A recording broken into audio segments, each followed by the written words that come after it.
जैसे जैसे अतुल अपनी क्लास की तरफ बढ़ रहा था, उसका दिल ज़ोर ज़ोर से धड़क रहा था। अपने टीचर के बारे में सोच सोच कर उसे बहुत ज़्यादा डर लग रहा था। अपनी ही सोचों में गुम वह अपनी क्लास तक पहुंच गया और बड़ी मासूमियत के साथ अतुल क्लास में आने के लिए अपने टीचर से परमिशन लेने लगा। कहने लगा, सर मैं अंदर आ जाऊं। जानता था कि आज भी वह 10 मिनट लेट पहुंचा है। उसके टीचर प्रकाश ने उसे घूरते हुए देखा और बोले, ये टाइम है तुम्हारे स्कूल आने का। ये कोई खेल नहीं है कि जब दिल किया मुंह उठाकर चले आए। चलो अंदर आओ। अतुल छोटे छोटे कदम बढ़ाता हुआ अंदर आया, लेकिन इससे पहले कि वह अपनी सीट पर बैठता, उसके टीचर ने कहा, मैंने तुम्हें बैठने के लिए कब कहा? इधर आओ मेरे पास। वह काफ़ी गुस्से में अतुल से बात कर रहे थे। अतुल अंदर ही अंदर सहम गया। जब उसके टीचर के पास पहुंचा तो उसका टीचर प्रकाश कहने लगे कि 50 बार उठक बैठक लगाओ ताकि आगे तुम देर करके ना आओ और तुम्हें ये सज़ा हमेशा याद रहे।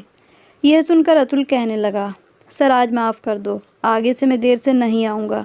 लेकिन उसके टीचर ने कहा कि कोई माफ़ी नहीं मिलेगी। अगर पढ़ाई के मामले में ज़रा भी नरमी दिखाओ तो तुम लोग सर पर चढ़कर बैठ जाते हो। चलो अब जल्दी उठक बैठक लगाओ।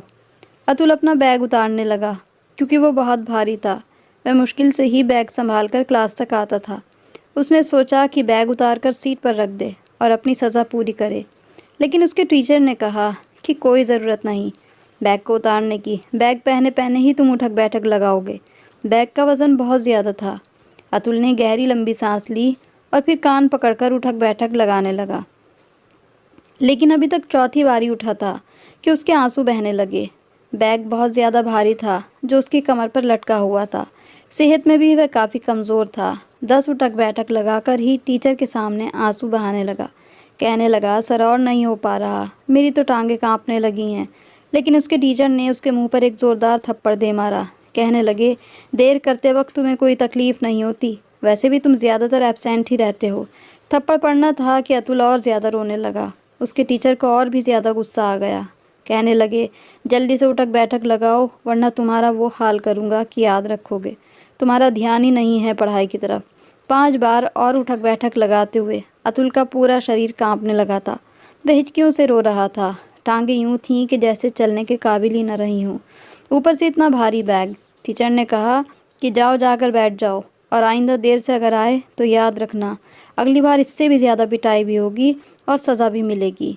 वह चलता हुआ अपनी सीट पर जाकर बैठ गया, लेकिन पूरा दिन बार बार अपने आंसू साफ करता रहा। इंटरवल के टाइम भी वह अपनी क्लास में ही बैठा रहा।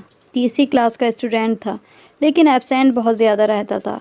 क्लास में ज़्यादातर लड़के उससे दोस्ती नहीं करते थे। शायद इसकी वजह ये थी कि वह काफ़ी चुप रहता था। ये नहीं था कि पढ़ने में अच्छा नहीं था। स्कूल में जब भी टेस्ट देता तो उसके नंबर अगर बहुत अच्छे नहीं आते थे तो फेल भी नहीं होता था, अच्छे नंबरों से पास हो जाता था। टीचर के पूछे गए सवालों का जवाब भी दे देता था। अगर पाबंदी से स्कूल आता तो शायद अच्छे बच्चों में इसका शुमार होता, लेकिन हफ्ते में उसकी 1-2 बार एब्सेंट ज़रूर होती थी और अक्सर ऐसा होता कि वह देर से स्कूल पहुंचता था। पर वह क्यों इतनी देर लगाता था, ये बात उसके टीचर को समझ नहीं आती थी, या यूं कहिए कि उन्होंने समझने की कोशिश भी नहीं की थी। हालांकि वे बहुत ही जिम्मेदार टीचर थे और चाहते थे कि जिस क्लास का उनको क्लास टीचर बनाया जाए वे उन बच्चों पर पूरा ध्यान दें। वे हर एक बच्चे पर ध्यान देते थे। अपने पेशे से काफ़ी वफादार थे, लेकिन उतना ही सख्त उनका रवैया बच्चों के साथ रहता था। इसीलिए बच्चे भी उनसे बहुत ज़्यादा डरते थे। कभी ऐसा नहीं हुआ कि टीचर का दिया गया होमवर्क उनकी क्लास के बच्चे करके ना लाए हों। अगर बच्चा ज़्यादा एब्सेंट रहता तो टीचर उनके माँ बाप को बुला लेते, पूछते थे कि आपने बच्चों को स्कूल भेजा भी है कि नहीं, क्योंकि अक्सर बहुत से बच्चे घर से तो स्कूल का नाम लेकर निकलते थे, लेकिन पूरा दिन आवारागर्दी करते रहते थे। छुट्टी के वक्त घर चले जाते और घर वालों को यही बताते कि हम स्कूल से पढ़कर आए हैं। ना स्कूल वालों को खबर होती कि वह बच्चा कब आया और कब नहीं, और माँ बाप समझते थे कि हमारा बच्चा पढ़ाई करने गया है। टीचर प्रकाश बच्चों के ऐसे हथकंडों से खूब वाकिफ़ थे, इसीलिए उन्हें ऐसी सज़ा देते थे कि अगली बार बच्चा छुट्टी करने से पहले 100 बार सोचे। आज भी उन्होंने अतुल को ऐसी ही सज़ा दी थी। वह बच्चा छुट्टी के वक्त अपना बैग उठाए बड़े छोटे छोटे कदम उठाता हुआ अपनी क्लास से निकलकर स्कूल से बाहर जा रहा था। स्कूल में पहुंचते ही बहुत बड़ा खेल का मैदान बना था और इस मैदान को पार करने के बाद सामने लाइन से क्लासेस बनी हुई थी और एक कोने में ऑफिस था। फिर सीढ़ियाँ चढ़कर दूसरी मंजिल पर भी क्लासेस बने हुए थे। वे स्कूल ट्रस्ट पर था। आधे पैसे लोगों की ट्रस्ट से आते थे और आधे फीस बच्चों के माँ बाप भरते थे। टीचर प्रकाश की सैलरी भी बहुत कम थी, लेकिन उन्हें बच्चों को पढ़ाने का जुनून था। उनका बस चलता तो पूरे हिंदुस्तान के बच्चों को अंगूठा छाप ना रहने देते। उनके जुनून और लगन का ये हाल था कि वे हर बच्चे की कॉपी खुद चेक करते थे। बच्चा ज़्यादा एब्सेंट होता तो उसके घर तक पहुंच जाते और वजह जानते। अक्सर वजह यही सामने आती थी कि माँ बाप को बेवकूफ़ बनाकर बच्चा कहीं आवारागर्दी करता फिरता था। अगले दिन जब स्कूल में अतुल आया तो 10 मिनट पहले ही पहुंच गया। अपनी क्लास में ही बैठा था। असेंबली होने में अभी 10 मिनट बाकी थे। वहाँ से गुजरते हुए टीचर प्रकाश की जब उस पर नज़र पड़ी तो चेहरे पर खुद ब खुद मुस्कुराहट फैल गई। दिल में सोचा कि अब ये सीधा रहेगा। कल उठक बैठक कराई है तो कैसे आज 10 मिनट पहले पहुँचा है। कुछ ही देर में असेंबली के लिए घंटी बज गई। सारे बच्चों ने असेंबली में सीधी लाइन बनाई। उसके बाद अपनी अपनी क्लासेस में चले गए। लेकिन जैसे ही साइंस का चैप्टर टीचर प्रकाश ने पढ़ाना शुरू किया तो उनकी चील जैसी नज़र सारे बच्चों पर थी। लेकिन उसकी नज़र अतुल पर गई तो वह बैठा बैठा सो रहा था। उसे यूं नींद में जाते देखकर टीचर ने हाथ में पकड़ी चौक का सीधा निशाना उसके सिर पर लगाया था, जो बिल्कुल ठीक निशाने पर लगा था। सिर पर चौक लगते ही अतुल जैसे होश में आ गया था। टीचर प्रकाश को बड़ा गुस्सा आया। कहने लगे, खड़े हो जाओ, मैं यहाँ पर समझा रहा हूँ और तुम सो रहे हो। तुम्हें ज़रा भी एहसास है कि स्कूल में आकर टीचर का लेक्चर सुनना कितना ज़रूरी होता है? तुम क्या यहाँ सोने आते हो? चलो जाओ और खड़े होकर ही तुम पूरा दिन पढ़ोगे। अतुल बोला, सर मेरी तबीयत ठीक नहीं है। सुबह से बदन में बहुत दर्द है, बुखार हो रहा है। मैं सोना नहीं चाहता लेकिन मेरी आंखें नहीं खुल पा रहीं। टीचर कहने लगा कि झूठ बहाने तो कोई तुम बच्चों से बनाना सीखे। अरे जब मैं तुम लोगों की क्लास में था तो बीमारी के बावजूद पढ़ने आता था और सबसे ज़्यादा नंबर लेकर पास होता था। ये बीमारी सब बेकार की बातें होती हैं। इन चीज़ों को सीरियसली नहीं लेना चाहिए। मैं तो 101 बुखार में भी स्कूल पहुंचा होता था। खांसी, नज़ला हो या कोई भी बीमारी, मैंने कभी छुट्टी नहीं की थी। पूरे स्कूल में मेरा रिकॉर्ड था। आजकल के बच्चों में ये बात नज़र नहीं आती। बहुत अफसोस होता है। चलो अब चुपचाप खड़े हो जाओ, कोई ज़रूरत नहीं है बैठने की। अतुल बेचारा खड़ा हो गया। फिर पूरा दिन वह खड़ा ही रहा। खड़े खड़े उसकी टांगें टूट गई थी। आखिरी पीरियड चल रहा था जब प्रकाश ने कहा कि कॉपियाँ चेक करवाओ। सबकी कॉपी में काम चेक करने के बाद जब अतुल की कॉपी प्रकाश के हाथ में लगी तो उसे लगा कि यह काम अतुल ने नहीं किया, क्योंकि बड़ी साफ़ सुथरी राइटिंग में लिखा गया था और उस बच्चे की राइटिंग इतनी साफ़ सुथरी नहीं थी। टीचर ने जल्दी से पेज पीछे को पलटते हुए उसकी राइटिंग चेक करने लगे। सबसे ज़्यादा अच्छी राइटिंग इसी काम की थी जो कि उसने घर में करने के लिए दिया था। टीचर प्रकाश पहले ही बच्चों को सख्ती से ये बात मना कर चुके थे कि तुम अपना होमवर्क किसी और से नहीं कराओगे, खुद करोगे। उनका मानना ये था कि अगर बच्चा स्कूल में लेक्चर लेकर वही घर में जाकर उसे दोबारा लिखे तो उसे अच्छे से याद हो जाता है। टीचर प्रकाश फ़ौरन कुर्सी से खड़े हुए, अपना मोटा सा डंडा उठाया और चलते हुए अतुल के पास आ गए। कॉपी उसके आगे डेस्क पर फेंकी और कहने लगे, बताओ किसकी राइटिंग है ये? फिर उसका कान पकड़कर मरोड़ना शुरू कर दिया। वह कराह कर रह गया। कहने लगा, टीचर मेरी राइटिंग है, मैंने ही काम किया है। वह कहने लगे, झूठ भी बोलने लगे हो। ऐसा ज़ोर का डंडा मारूंगा कि होश ठिकाने आ जाएंगे। तुमने क्या टीचर को बेवकूफ़ समझ रखा है? फिर टीचर ने 3-4 पेज पीछे किए और कहने लगे, ये देखो, यह है तुम्हारी राइटिंग। इतना साफ काम तुमने घर में किससे करवाया? शर्म नहीं आती तुम्हें? अपने माँ बाप का पैसा हराम का है जो फ़ीस भर रहे हैं, और तुम बच्चे बजाय अपना काम खुद करने और ध्यान देने के अपना काम किसी और से करवा करते हो। अतुल कहने लगा, सर मैं सच कह रहा हूँ, ये काम मैंने खुद किया है। घर में खुद लिखा था तो इसलिए साफ़ सुथरा लिख गया। यहाँ पर जल्दी जल्दी में लिखता हूँ तो मेरी राइटिंग गंदी हो जाती है। मैं सच कह रहा हूँ, ये काम मैंने किसी से नहीं करवाया। लेकिन टीचर प्रकाश को उसकी बात पर यकीन नहीं आ रहा था। कहने लगे, तुम सच बोल रहे हो या फिर मैं अपने तरीके से तुमसे सच उगलवाऊँ? क्योंकि टीचर प्रकाश को झूठ से बहुत चिढ़ थी। उन्होंने सख्त लहजे में अतुल से कहा। अतुल भी बार बार वही बात दोहरा रहा था कि सर ये काम मैंने खुद किया है, और उसका काम छोड़कर एक थप्पड़ प्रकाश ने अतुल के मुंह पर दे मारा। वह गिरते गिरते बचा था। वैसे ही सुबह से खड़े खड़े उसकी टांगें अकड़ गई थी। इस पर एक ज़ोरदार थप्पड़ उसके मुंह पर पड़ा था। इस वक्त टीचर को बहुत गुस्सा आ रहा था। वह कहने लगे, एक तो तुम काम किसी और से करवाते हो, ऊपर से ढीठ बनकर झूठ भी बोल रहे हो। सच बता दोगे तो छोड़ दूंगा, वरना। अतुल फिर वही बात दोहराई कि टीचर मैंने काम खुद किया है। लेकिन फिर एक थप्पड़ उसके मुंह पर पड़ा। टीचर प्रकाश कहने लगे, सच बोल दो, छोड़ दूंगा। और अगर ढीठ बनकर झूठ पर ही कायम रहे तो मार मार कर आज तुम्हारी चमड़ी उधेड़ कर रख दूंगा। लेकिन अतुल भी अपनी बात से टस से मस नहीं हो रहा था। उसने अपने टीचर को कहा कि मैंने ही काम किया है। अब उसकी बात पर टीचर प्रकाश को बहुत ज़्यादा गुस्सा आ रहा था, क्योंकि उन्हें अपने तजुर्बे पर बहुत यकीन था। टीचर का तजुर्बा कह रहा था कि काम इसने किसी और से करवाया है, ये राइटिंग इसकी नहीं है। अतुल की आंखों से आंसू बहे जा रहे थे, लेकिन उसकी ज़बान पर यही जारी था कि यह काम मैंने किया है, मैंने किसी से नहीं करवाया। सारी क्लास चुप थी। प्रकाश के गुस्से को देखकर बच्चे सहमे हुए थे। प्रकाश ने कहा कि निकालो अपना पेन और मेरे सामने ऐसी राइटिंग में लिख कर दिखाओ। मैं देखना चाहता हूँ कि राइटिंग तुम्हारी है या किसी और की।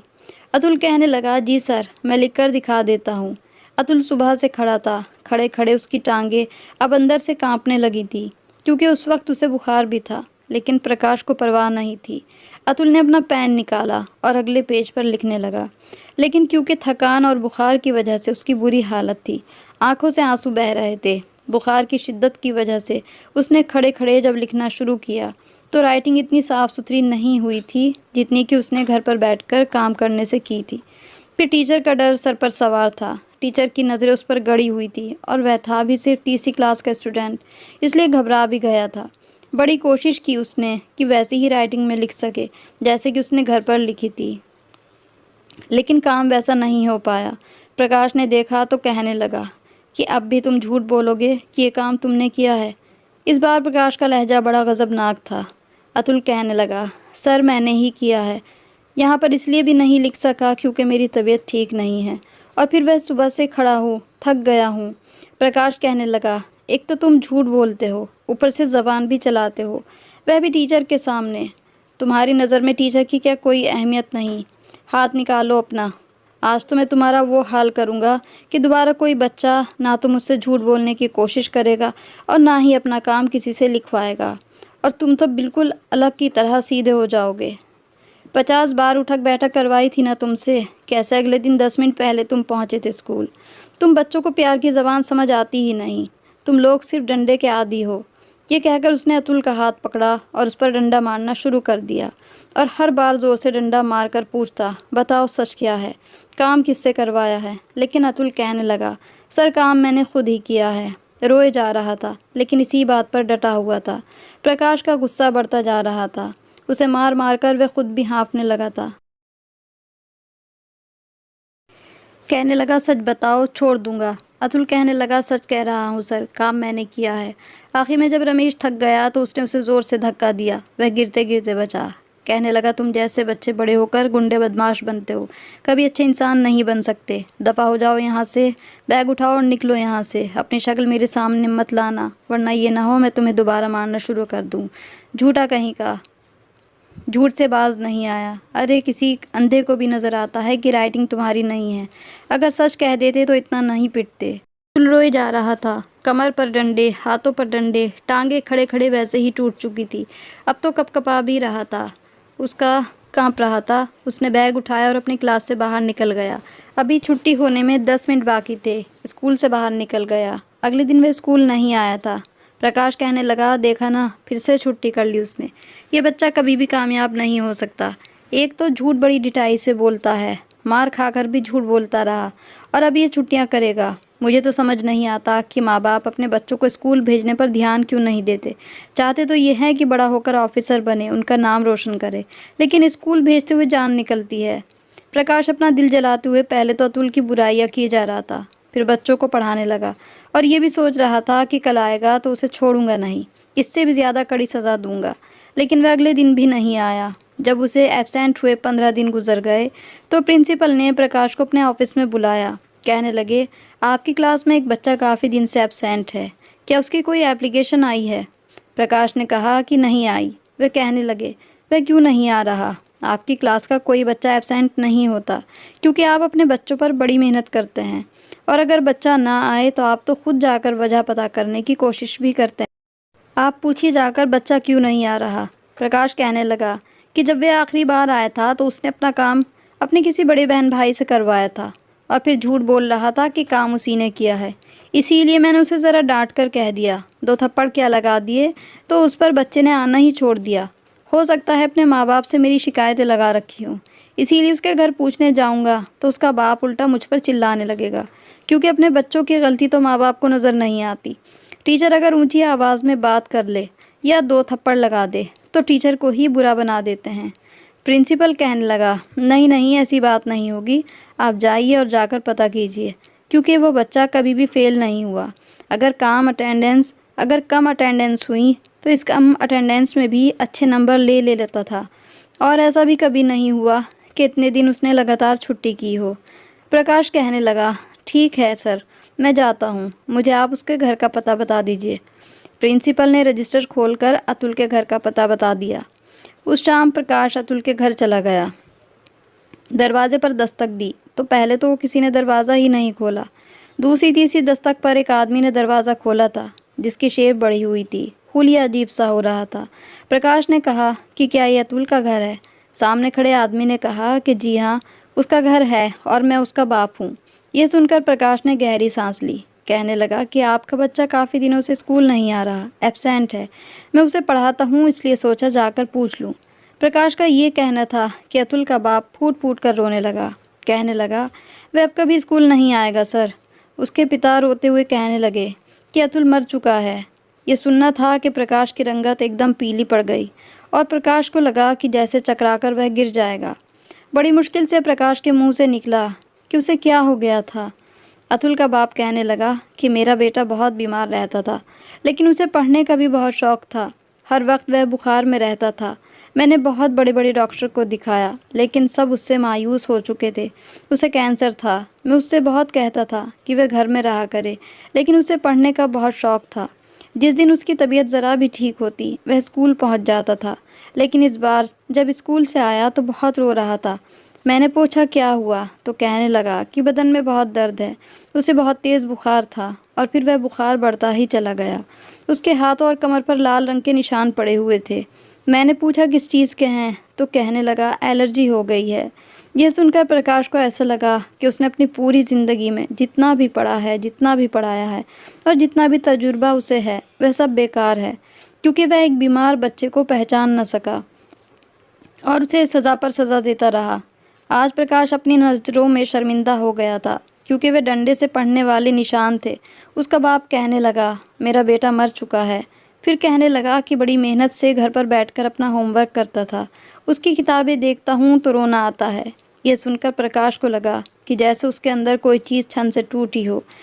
अपनी आंखों में आने वाले आंसुओं को वह रोक नहीं पा रहा था। कितना गलत समझा था उसने अतुल को। वह बच्चा तो इतनी बड़ी बीमारी के साथ पढ़ने आता था, सिर्फ इसलिए कि उसे पढ़ने का शौक़ था। प्रकाश को याद आने लगा कि अक्सर वह स्कूल में जब पहुंचता था तो हाँफने लग जाता था। अक्सर उसका बदन गर्म रहता था। नींद से उसकी आंखें बोझल रहती थीं। बच्चों के साथ खेलता भी नहीं था, बस अपनी क्लास में बैठा कोई किताब पढ़ता रहता था। उसकी आंखों में उदासी सी होती थी। जैसे जैसे वह अतुल के बारे में सोच रहा था, उसके आंसू बहे जा रहे थे, और जब अपना बर्ताव उसे याद आया तो दिल खून के आंसू रोने लगा। जी चाहा कि वक्त का पहिया पीछे घूम जाए और वह अतुल को अपने सीने से लगा ले। कितनी बड़ी बीमारी के साथ भी पढ़ने आता था, अपनी मेहनत से पढ़ता था, लिखता था। वह तो उस दिन सच ही कह रहा था कि काम उसी ने ही किया है, लेकिन मैंने उसकी बात सुनने की कोशिश नहीं की, न समझने की कोशिश की और उसे मारने लगा। तेज़ बुखार में भी उसे मारता चला गया। जैसे जैसे प्रकाश सोच रहा था, उसकी हालत बिगड़ने लगी थी। घर आकर उसने खाना नहीं खाया, बस बहुत रोए जा रहा था। उसकी बीवी उसके रोने की वजह पूछने लगी, लेकिन कुछ नहीं बताया। कुछ देर बाद सीधा शमशान घाट चला गया। अभी तक उसकी समाधि की मिट्टी गीली थी, ऊपर गुलाब की पत्तियां गिरी हुई थी। उसकी समाधि के पास खड़ा होकर घुटनों के बल बैठ गया। फूट फूट कर रोने लगा, अपने हाथ जोड़ने लगा, कहने लगा, अतुल मुझे माफ़ कर दो बेटा, मैं सच नहीं जानता था, हो सके तो अपने टीचर को माफ़ कर देना, मुझे बहुत बड़ा गुनाह हो गया है। अगले दिन प्रकाश स्कूल जाकर अपना रिज़ाइन लेटर प्रिंसिपल के सामने रख देता है। यूँ अचानक उसको रिज़ाइन देकर प्रिंसिपल चौंक गए और बहुत पूछने पर जब उन्होंने प्रिंसिपल को वजह बताई तो ये सुनकर प्रिंसिपल भी खामोश हो गए। सच ही तो था कि अनजाने में ही सही प्रकाश से बहुत बड़ा गुनाह हो गया था।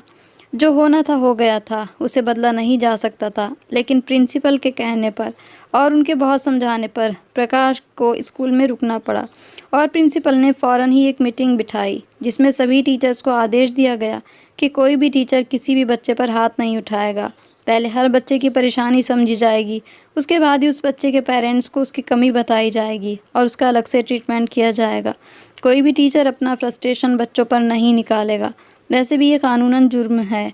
तो ये तो थी अतुल की कहानी, लेकिन हमारे सारे टीचर्स से गुजारिश है कि अगर कोई ऐसा बच्चा जो आपकी क्लास में भी हो तो उसकी बात पर भरोसा करने या ना करने से पहले सच्चाई का पता करें, उसके बाद ही कोई एक्शन लें। तो इस कहानी को लेकर आपकी क्या राय है कमेंट बॉक्स में बताइएगा ज़रूर। कहानी अगर अच्छी लगी हो तो इसको लाइक और शेयर ज़रूर कर दें, साथ ही मेरे चैनल को सब्सक्राइब भी ज़रूर कर लें। ऐसी ही अच्छी कहानियों के साथ फिर मिलेंगे, तब तक के लिए good bye and thanks for watching.